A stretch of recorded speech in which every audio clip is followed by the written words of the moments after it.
Hello, and welcome to Look Back, Look Ahead. I'm Frank Calderone. Thank you for joining me. Last week, ending April 10th, the major indexes increased considerably as the ceasefire in the Middle East softened investor concerns for the time being. The ISM Services Index came in weaker than expected in March, but still remains in expansion territory as the service sector continues to grow. Durable goods orders fell more than expected in February, driven largely by declines in both defense and non-defense aircraft and parts. Personal income declined by 0.1% in February, while the PCE price index increased by 0.4%. The PCE index measures the average change in prices that consumers pay for goods and services. However, year over year, the index remained unchanged at 2.8%.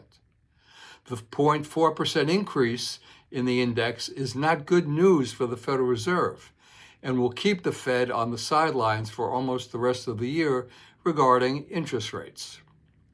The Consumer Price Index, or CPI, for March was in line with expectations, up 0.9%, 3.3% year over year.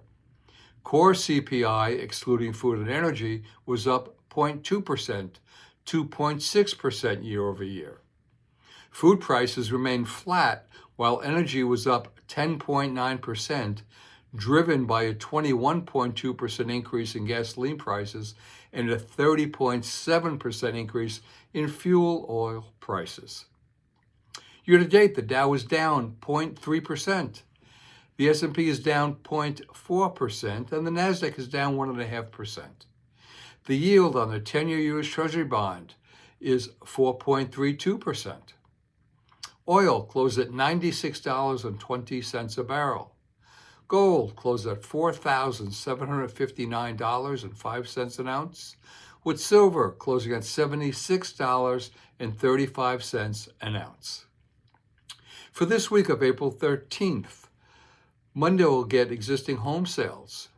Tuesday, the Producer Price Index, or PPI, will be reported. PPI measures the change in the prices of goods and services that producers receive for their output. It is a measure of inflation on the wholesale level. Wednesday, we'll get the Import Price Index, the Home Builder Confidence Index, and the Fed Beige Book, which is a quantitative review of economic activity across the 12 Federal Reserve districts. Thursday, initial jobless claims and industrial production will be reported. And finally, on Friday, housing starts and building permits will be reported. And as always, we keep a watchful eye on these and any other events that may and will shape the markets. If you have any questions about anything we've heard in this video, please give us a call. This is Frank Calderone from Raymond James in New York. Have a fantastic week. Be well, stay safe, and remember, always look ahead.